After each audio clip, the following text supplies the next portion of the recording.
The deadliest days for teenage drivers begin in spring. We'll tell you how students and first responders are sending a message about the dangers of driving drunk. It's never too early to start planning for the future. In this half hour, we'll see how White Bear Lake is connecting with students interested in law enforcement.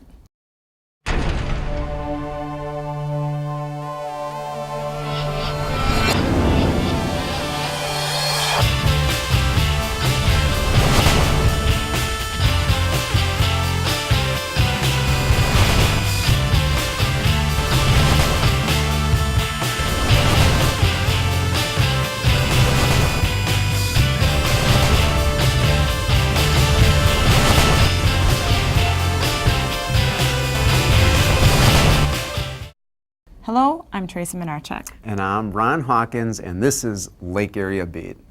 Hey everybody, thanks for joining us. The days between prom and high school graduation parties are known as the 100 Deadliest Days. It's when teenage drivers are most at risk for being killed in car crashes. White Bear Lake high school students teamed up with first responders to demonstrate what can go wrong.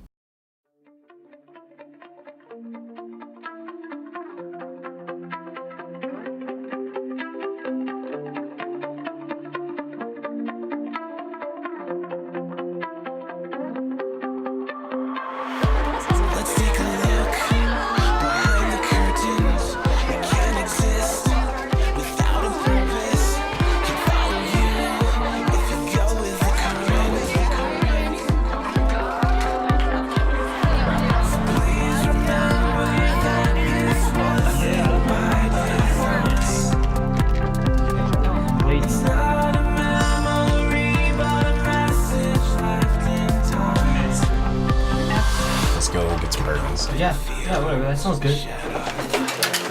Definitely want that though. Guys, you guys all gotta go. Sorry, my parents are coming home early. I can drive, you guys. I'm starting to sober up. I'm fine.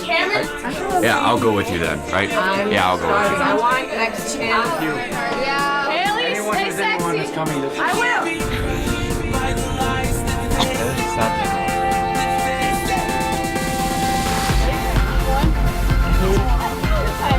Hey, do we know them?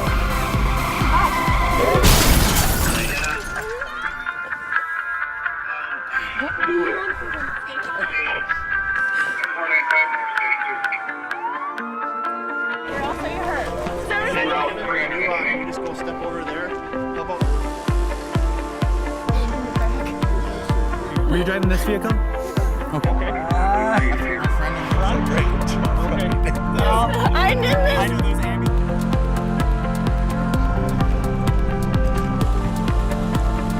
Have you been drinking tonight? You have been drinking tonight.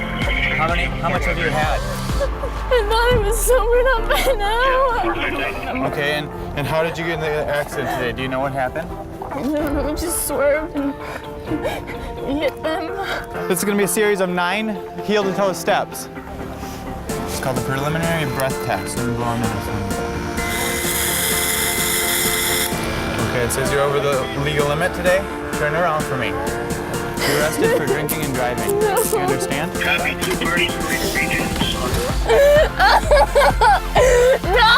I want to go home.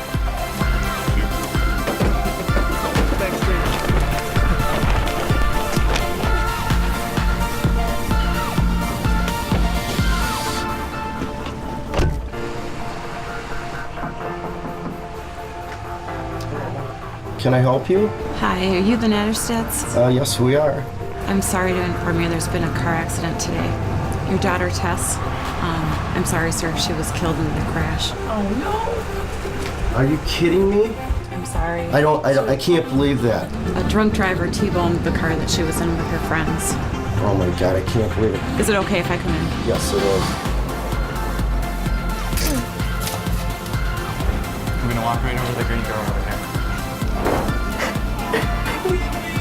I have probable cause to believe that you are in physical control of the motor vehicle in violation of Minnesota State Statute 169A.20. I place you under arrest for DWI. There's people involved in the motor vehicle accident or collision resulting in property damage, personal injury, or death.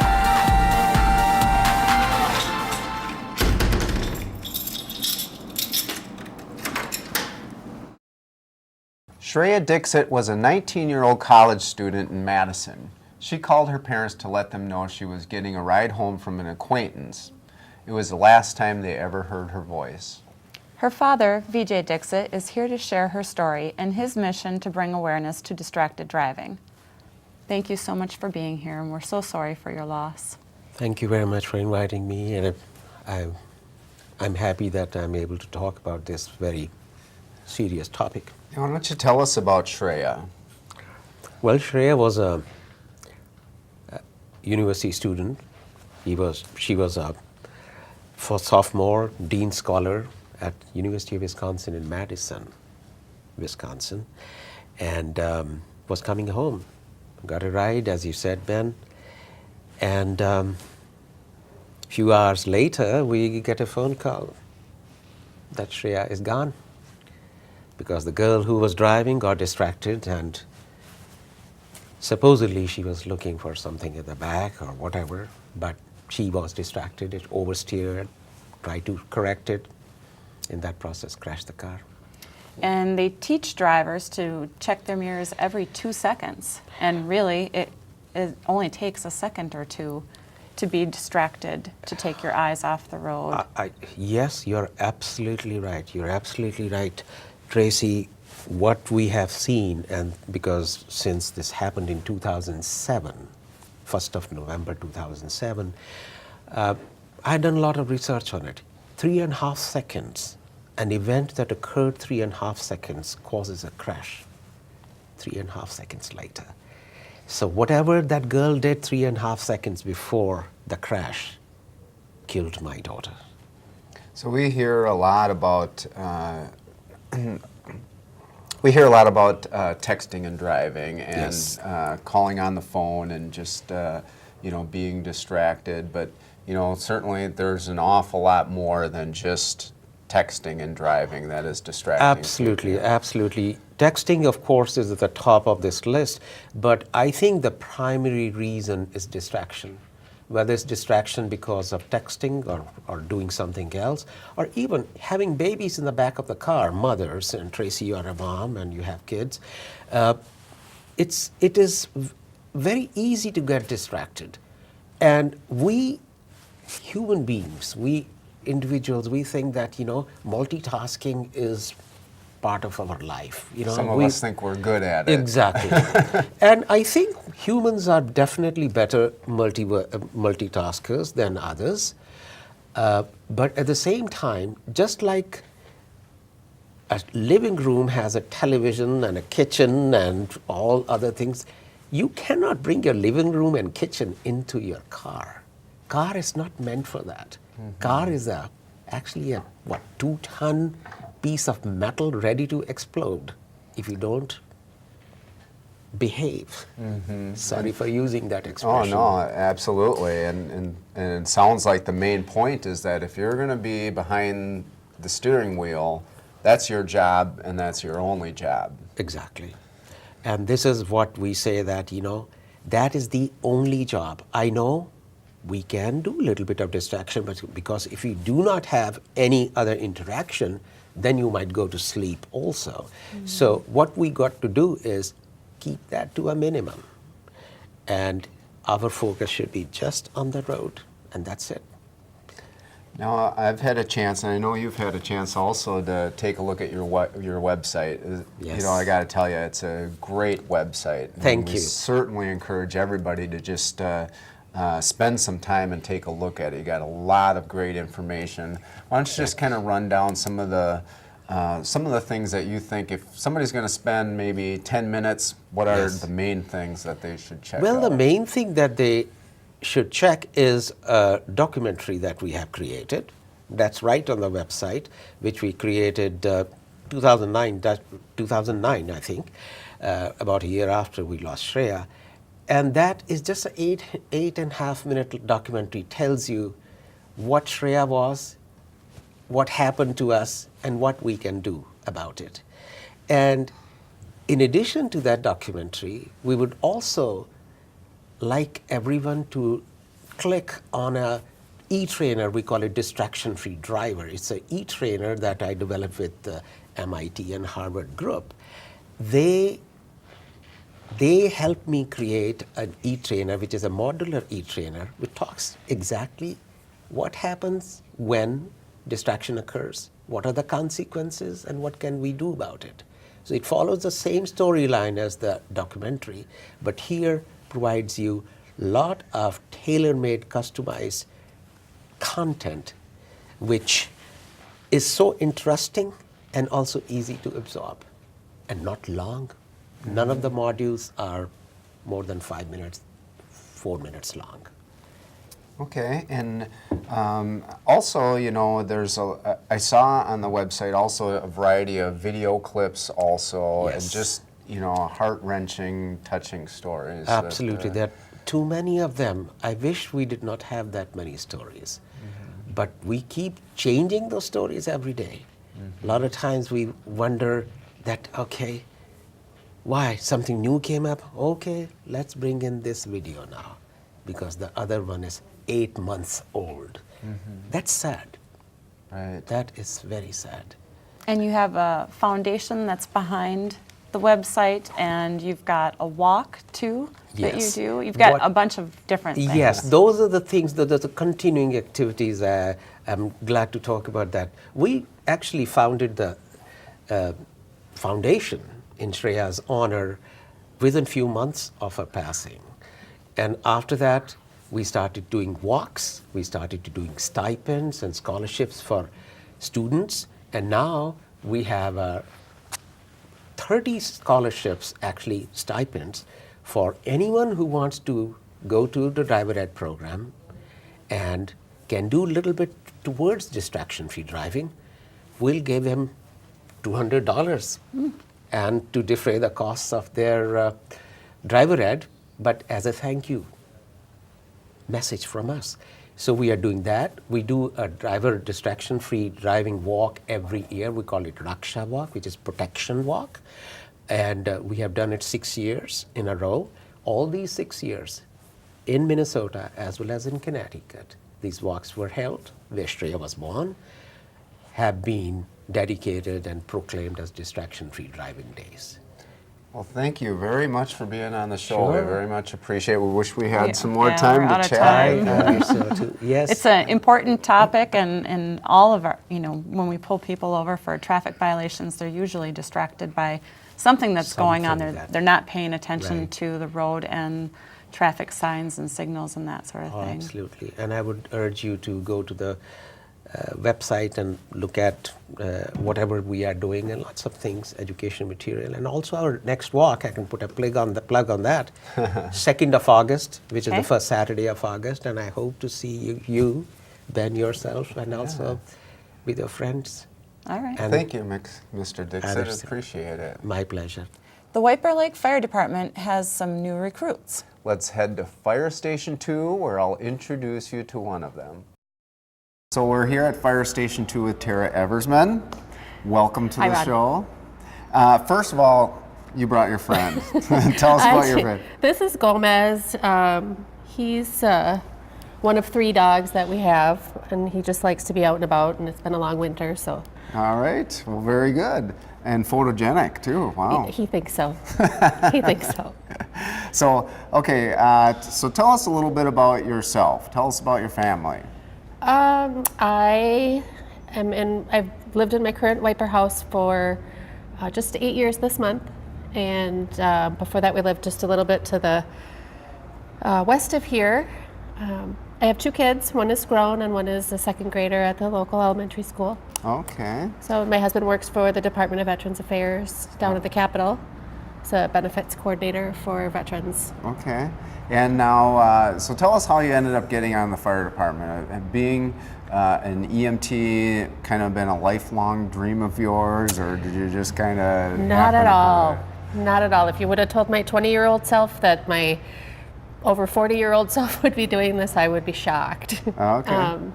Had a couple of situations in my personal life and family that ambulance has showed up.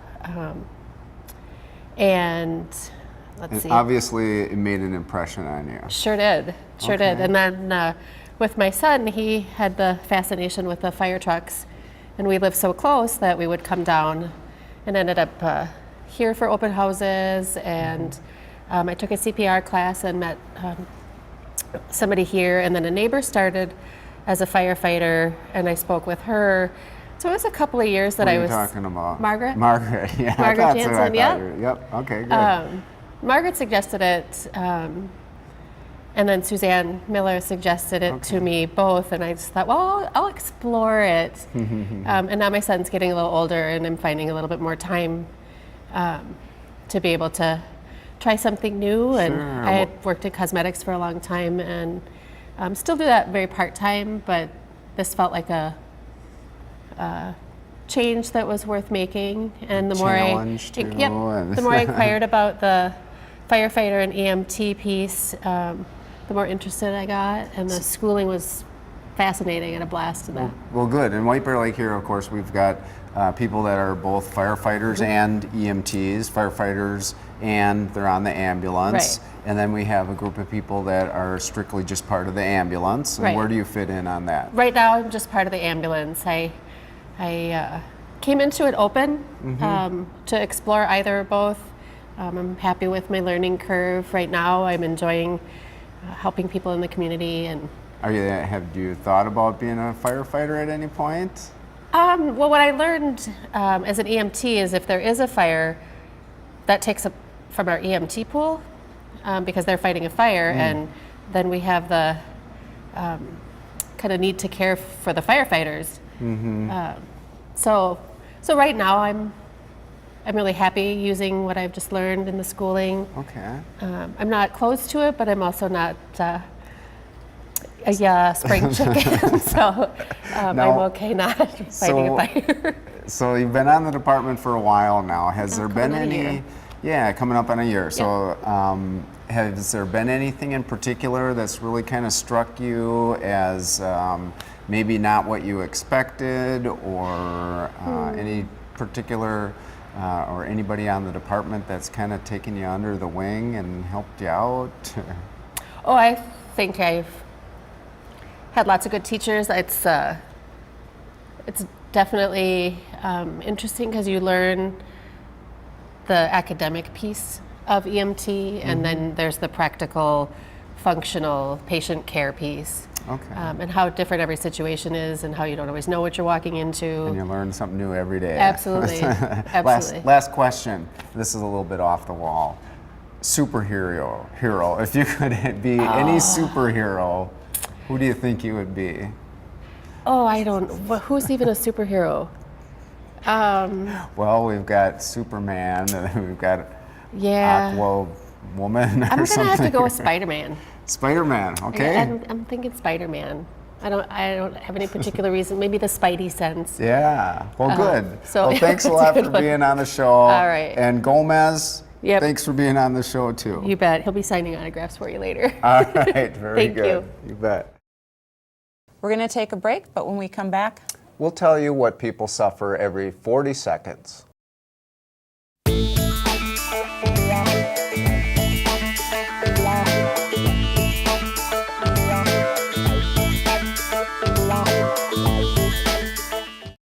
over 97,000 people have been affected by stroke in Minnesota, and it's a leading cause of death in the state.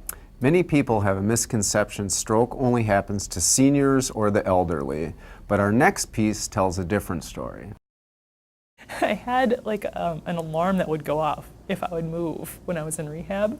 I couldn't leave the bathroom. I couldn't leave it without the alarm going off. Busy working wife and mother of 2 young boys, Celeste Osk had a headache back in 2011, never imagining she was experiencing stroke. I'm laying on the floor and people are looking at me and I see trying to figure out what's going on. After collapsing at work, she was taken to the hospital and spent 10 days in a coma. Part of her skull was removed to release the pressure, and it was uncertain whether she'd survive. I have 2 kids. I'm not leaving my kids. I'm going to go back out and play basketball with them. I'm going to go play baseball with them. It may not be pretty, but I want to do it. She didn't remember much in the weeks that followed, including the names of her children. But her desire to get better for her family pushed her through 5 weeks of rehab, learning to walk, talk, and read all over again. The taste buds are very bland.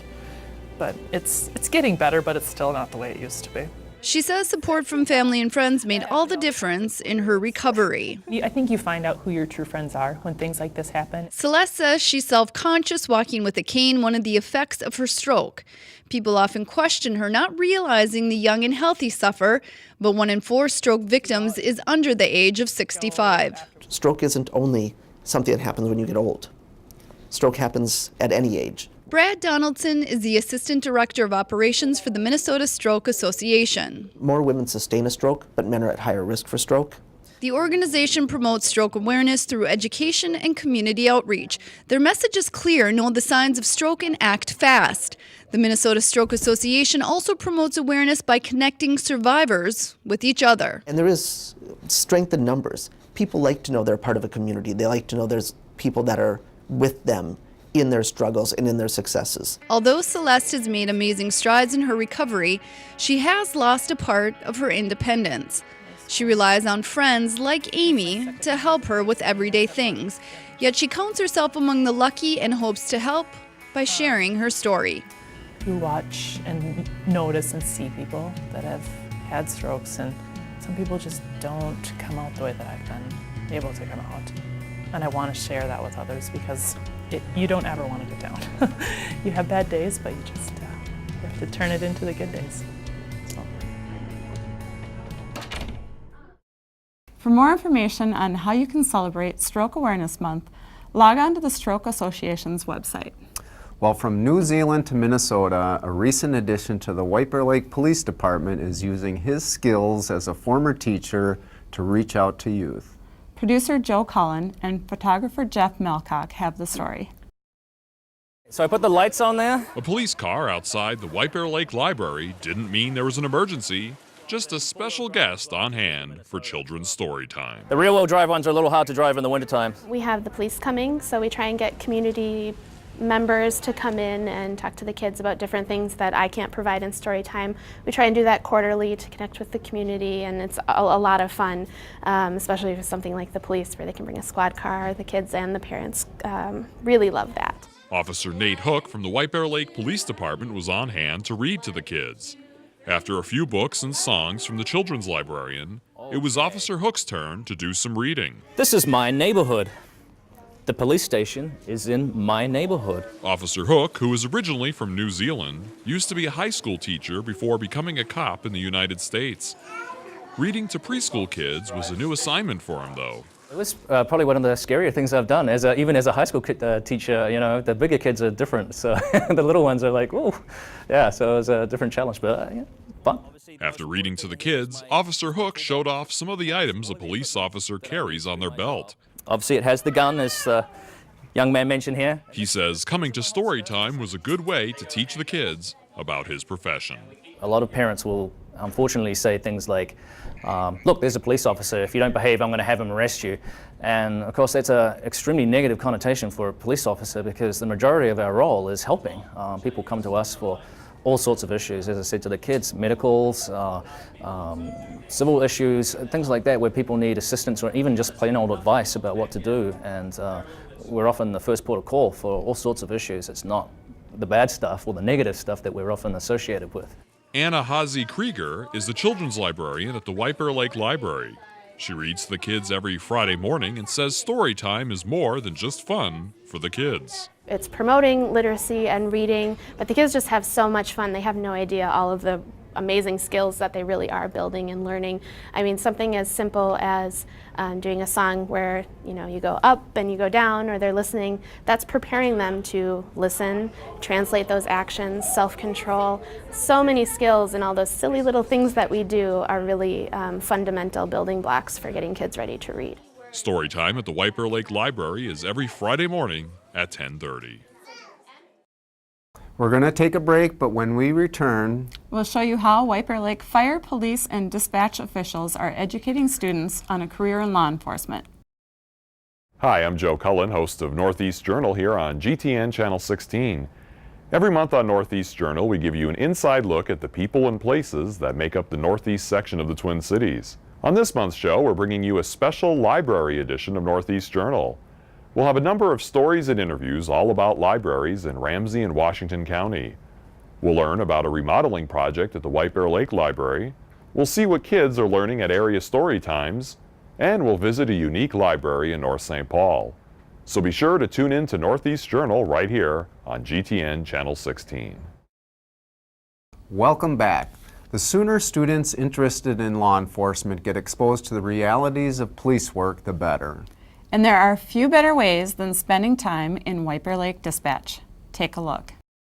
The dispatchers, we have such a small involvement, but it's the beginning of every call. Hunter Schultz has been behind the controls of White Bear Lake Dispatch for 7 years. Police and fire, I can help you. As the only dispatcher working an often busy shift, Yep, can you hold on just 1 second, Joe? he's had a share of stressful nights. I try to kind of check my emotions. I don't take much personal in here. And when I leave work here. No doubt a dispatcher must have the ability to multitask. Anything with a serial number on it, we can pull up. But tonight, Currently, I'm on a 10-hour shift. Hunter has taken on another task, hoping to help law enforcement students get a feel for the job. I figured I might as well take the opportunity while I could, see what it's like, listen into some real life scenarios and actually be kind of involved and know what's all going on for real. Bailey Conklin visits dispatch as part of the Northeast 916 law enforcement program. She plans to become a DNR officer, but first she'll begin basic training in June and become a truck driver for the military to gain experience and help with school. Based on appearances, people are surprised by her plans, none more than her parents. I'm gonna support you, I'm proud of you. I'm really shocked, but I'm proud of you. Mary McGuire, Bailey's law enforcement instructor, worked for the Cottage Grove Police Department before developing the program at Northeast 916. She's watched her students go on to careers in law enforcement. There's a former student, Officer Swan, and attributes the willingness of agencies like White Bear Lake to foster the growth of students. I have found out that if you reach out, you get these wonderful partnerships, like with the White Bear Lake Police Department. This has been great. They're also very gracious as far as with our emergency medical technician program. Students from there come and ride with White Bear Lake Fire. So I greatly appreciate the partnership. I like showing it to people. I like telling them about it, and if someone's interested, it's a job that'll be there forever. As long as law enforcement and the fire department are around, we'll be here doing our job. This month marks National Police Week, and officers from across the world will remember the men and women who have died in the line of duty. As we close out this episode, we'll show how officers are honored locally. I'm Teresa Minarchik. And I'm Ron Hawkins. We'll see you next time.